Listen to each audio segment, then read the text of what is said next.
Hello everyone, हम लोगों ने जो पॉलिटी से रिलेटेड पीवाई की सीरीज को कर रहे हैं उसी को हम लोग आगे बढ़ाएंगे और हम लोगों ने बहुत सारे टॉपिक को देख लिया है। ठीक है, आज का हमारा टॉपिक है फंडामेंटल राइट्स। इससे एसएससी बहुत ज्यादा क्वेश्चन पूछता है, हमेशा रिपीट करता है, एक ही क्वेश्चन को बार बार पूछता है क्योंकि उसका ये फेवरेट टॉपिक है। वो जानना चाहता है क्या जो स्टूडेंट आ रहे हैं, जो एस्पिरेंट है एसएससी का, क्या उनको ऐसे अपने फंडामेंटल राइट्स के बारे में पता है। तो स्टार्ट करते हैं फिर बिना किसी देरी के। भारतीय संविधान के अनुच्छेद 32 और 226, ठीक है, के तहत कितने प्रकार के रीट जारी किए जा सकते हैं। जैसे रीट क्या होता है ना, कि अगर आपको कोई भी मौलिक अधिकार है जो कि क्या होता है उल्लंघन हो रहा है, तो आप 32 और 226 के तहत आप कोर्ट जा सकते हैं। आपको ये भी पता होना चाहिए 226 जो है ना, इससे हम लोग हाई कोर्ट जा सकते हैं। ठीक है, हाई कोर्ट जा सकते हैं, हर एक स्टेट में होता है। ठीक है, अभी हमारे पास लगभग 25 हाई कोर्ट्स हैं। ठीक है, और 32 की तरह आप सुप्रीम कोर्ट जा सकते हैं। ठीक है, जो कि सुप्रीम कोर्ट कहाँ है हमारा, दिल्ली में। ओके, दिल्ली में। अब क्या है, तो कितने प्रकार के रीट हम लोग जारी कर सकते हैं, मतलब कि 5 प्रकार का रीट है। ठीक है, कौन कौन सा रीट है हमारा, हमारा तो रीट है बंदी प्रत्यक्षीकरण। ओके, बंदी प्रत्यक्षीकरण हो गया, प्रमादेश हो गया, प्रतिषेध हो गया, उत्प्रेषण हो गया और अधिकार परीक्षा हो गया। ओके, ये प्रकार के रीट आप जारी करके आप जा सकते हैं कोर्ट में। और आपको ये पता होना चाहिए जो हाई कोर्ट का जो रीट जारी करने का जो एरिया होता है ना, दायरा, और सुप्रीम कोर्ट से ज्यादा होता है। ये क्वेश्चन बार बार रिपीट करता है। ठीक है, आपको ये पता होना चाहिए। ओके, आप यहाँ पर डिस्क्रिप्शन आप पढ़ लीजिएगा, इंपॉर्टेंट है, पूछता है रीट कितने प्रकार के होते हैं।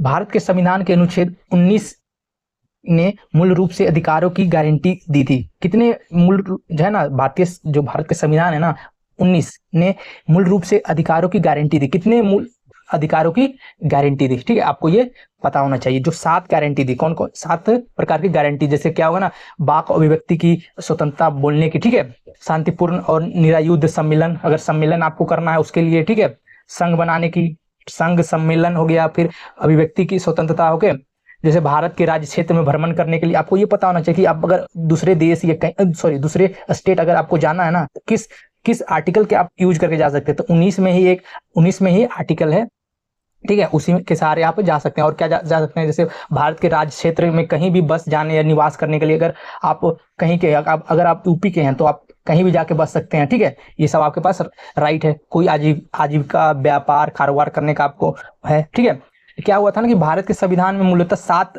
मूल अधिकार थे। ठीक है, 7 थे, लेकिन अभी आपके पास कितने हैं, 6 है। ठीक है, एक संपत्ति का अधिकार हुआ करता था, उसको हटा दिया गया। ओके, आपको ये पता होना चाहिए। ठीक है, मूल रूप से है ना लिखा हुआ, मूल रूप से कितने हैं, ठीक है, गारंटी दी गई थी। अभी हमारे पास कितने हैं, 6। ओके, वही बात यहाँ पर लिखी हुई है, आपको पता होना चाहिए। ओके, नेक्स्ट क्वेश्चन क्या है हमारा, नेक्स्ट क्वेश्चन है भारत के संविधान का कौन सा अनुच्छेद उच्च न्यायालय को रीट जारी करने के लिए अधिकार अधिकार देता है। मतलब हम लोगों ने देखा था ना, 32 हो गया और 226 हो गया। जो 32 हो गया वो सुप्रीम कोर्ट के अंदर आएगा, और जो 226 हो गया वो किसके, हाई कोर्ट के अंदर आएगा। हाई कोर्ट का दायरा ज्यादा होता है। ठीक है, तो किसके पूछ रहा है, उच्च न्यायालय। उच्च न्यायालय कौन होता है, हाई कोर्ट। हाई कोर्ट का कौन सा हो गया हमारा, 226। ओके, नेक्स्ट क्वेश्चन क्या है हमारा, भारतीय संविधान का अनुच्छेद 23-24 निम्नलिखित में से किस मौलिक अधिकार से संबंधित है। जो हमारा 23-24 है ना, वो किस मौलिक अधिकार से क्या है, संबंधित है। आपको ये तो पता होना चाहिए, है ना।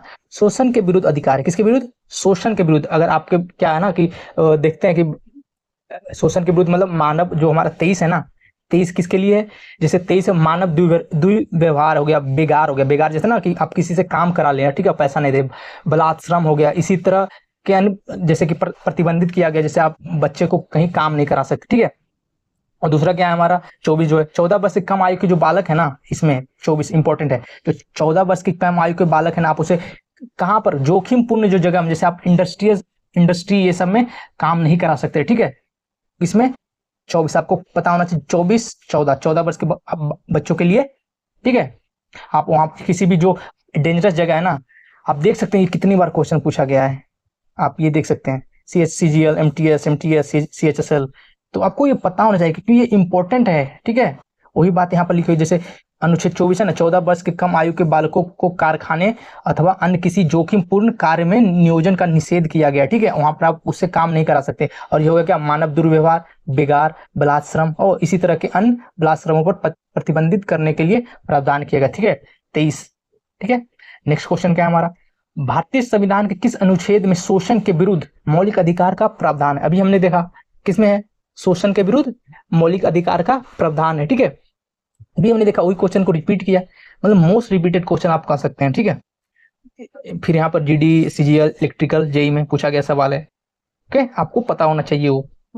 भारत के संविधान के निम्नलिखित में से मौलिक अधिकारों में से कौन सा बलात्श्रम के निषेध पर जोर देता है? अभी हमने देखा बलात्श्रम के निषेध पर जोर देता है। अभी देखें शोषण के विरुद्ध, है ना, शोषण के विरुद्ध, है ना, शोषण के विरुद्ध अधिकार, शोषण के विरुद्ध क्या है? अधिकार, है ना। अभी हम लोग देखें नेक्स्ट क्वेश्चन क्या है हमारा, निम्नलिखित में से किस अनुच्छेद में मौलिक अधिकार के साथ असंगत या उनका अल्पीकरण करने वाला कानून का उल्लेख किया जाता है ना। जैसे आपका मौलिक कर्तव्य, अगर कोई हाँ, जैसे क्या है ना कि जैसे संविधान है ना, संविधान में चेंजेस किया जाता है बार बार में, तो कोई ऐसा चेंजेस ना किया जाए ना जिससे क्या होगा, भारतीय संविधान के अनुच्छेद 13 जो है ना, अनुच्छेद 13 ये क्या कहता है कि मौलिक अधिकारों के साथ असंगत या उनका अल्पीकरण, अगर आपके मौलिक अधिकार ऐसा नियम बन गया जो आपके मौलिक अधिकार को कम करता है, ठीक है, तो उस जो नियम बनेगा ना उसको हटाने का काम करेगा कौन? अनुच्छेद 13।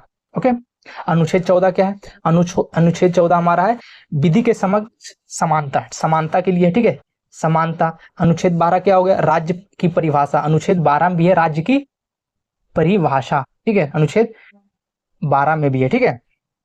नेक्स्ट क्वेश्चन क्या है हमारा, और 15 में क्या, जैसे धर्म, ठीक है, धर्म के आधार पर जाति, मूलवंश, लिंग, जन्मस्थान के आधार पर आप किसी से भेदभाव नहीं कर सकते, ठीक है, ये भेदभाव के लिए। ओके, नेक्स्ट क्वेश्चन क्या है हमारा, वही बात यहाँ पर लिखी हुई है, आपको डिस्क्रिप्शन देखना है। ओके, भारतीय संविधान के किस अनुच्छेद में यह उल्लेख है कि जो कानून किसी भी मौलिक अधिकार के साथ संगत है, ठीक है, असंगत है, ठीक है, या उसका अल्पीकरण करते हैं, वो ऐसी असंगत सीमा तक शून्य होंगे। जिससे अभी हम लोगों ने देखा ना 13, ठीक है, अभी हम लोगों ने जो अनुच्छेद 13 हम लोगों ने देखा उसी का है। जैसे क्या है ना कि अगर आपका कोई ऐसा नियम बना दिया, ठीक है, हमारे गवर्नमेंट है जो कि ऐसा नियम बना दे जो कि हमारे मौलिक हमारा अधिकार है उसको कम कर रहा है ना, तो वो ऑटोमेटिक वो कम हो जाएगा, ठीक है, वो ऐसी असंगत की सीमा तक शून्य होंगे। वो कौन? अनुच्छेद 13 जो बताएगा। ओके, आपको ये पता होना चाहिए। जैसे क्या है कि जो कानून किसी भी मौलिक अधिकार के साथ असंगत है, ठीक है, जैसे असंगत मतलब कि उसको मैच नहीं कर रहा है, ठीक है, मतलब कि उल्टा उल्टा जा रहा है, ठीक है, तो वैसी जो है ना उसको अल्पीकरण करते हैं, ठीक है। या फिर आपके जो आपका क्या है ना कि जैसे आपका कोई मूल क्या है, मूल अधिकार है, उसको कम करता है ना, तो उसको ऐसी असंगति की सीमा तक शून्य होंगे, अनुच्छेद 13 कहेगा। ओके, नेक्स्ट प्रश्न क्या है हमारा, भारतीय जो संविधान का अनुच्छेद 26 निम्नलिखित में से किससे संबंधित है? 26, अनुच्छेद 26 किससे संबंधित है? ठीक है, आपको ये पता होना चाहिए। जो अनुच्छेद 26 है हमारा, वो संबंधित है किससे? धार्मिक कार्यों के प्रबंध की स्वतंत्रता, धार्मिक कार्यों के प्रबंध की स्वतंत्रता से संबंधित है। जैसे क्या धर्म की 25 से 28 क्या है ना, धर्म की स्वतंत्रता है, ठीक है, 25 से 28 क्या है, धर्म की स्वतंत्रता के बारे में बताया गया। और जो हमारा 26 उसमें बताया गया धर्म कार्यों के प्रबंध की स्वतंत्रता, ठीक है, धर्म कार्यों के प्रबंध की स्वतंत्रता, जैसे यहाँ पर लिखा हुआ है ना, धर्म कार्यों के प्रबंध की स्वतंत्रता। 12 से 35 मौलिक अधिकार है ना, भारतीय संविधान में 6 मौलिक अधिकार दिए गए। कितने? 6 मौलिक अधिकार दिए गए हैं, ठीक है। कौन कौन से है? जैसे अनुच्छेद 14 से 18 बताता है कौन? समानता का अधिकार। अनुच्छेद 19 से 22 बताता है स्वतंत्रता का अधिकार। अनुच्छेद 23 से 24 बताता है शोषण के खिलाफ अधिकार, ठीक है। अनुच्छेद 25 से 28 बताता है धर्म की स्वतंत्रता का अधिकार। अनुच्छेद 29 से 30 बताता है सांस्कृतिक एवं शिक्षा का अधिकार। अनुच्छेद 32 बताता है संवैधानिक उपचार का अधिकार।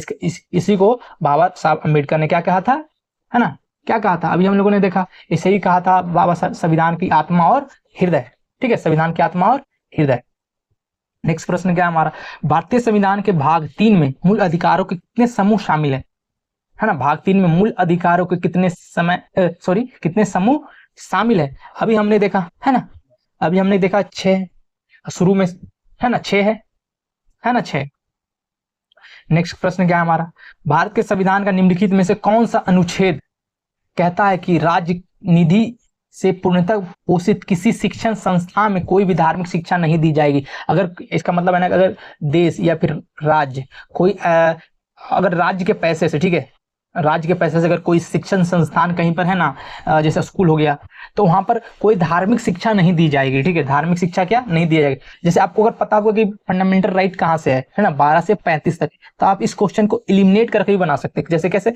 जैसे ये 40, 54 और 68 ये सब अनुच्छेद तो है ना, 35 के बाद है तो एक ही है, तो इसमें आप टिक मार के चल सकते हैं आगे। तो 28 जो अनुच्छेद है ना हमारा, ये कहता है कि अगर राज्य के पैसे के द्वारा या राज्य के द्वारा अगर कोई शिक्षण संस्थान चलाया जा रहा है, उसमें धार्मिक शिक्षा को नहीं दिया जाएगा। ओके, आई होप आपको वीडियो पसंद आई होगी। Like, share and subscribe. Thank you.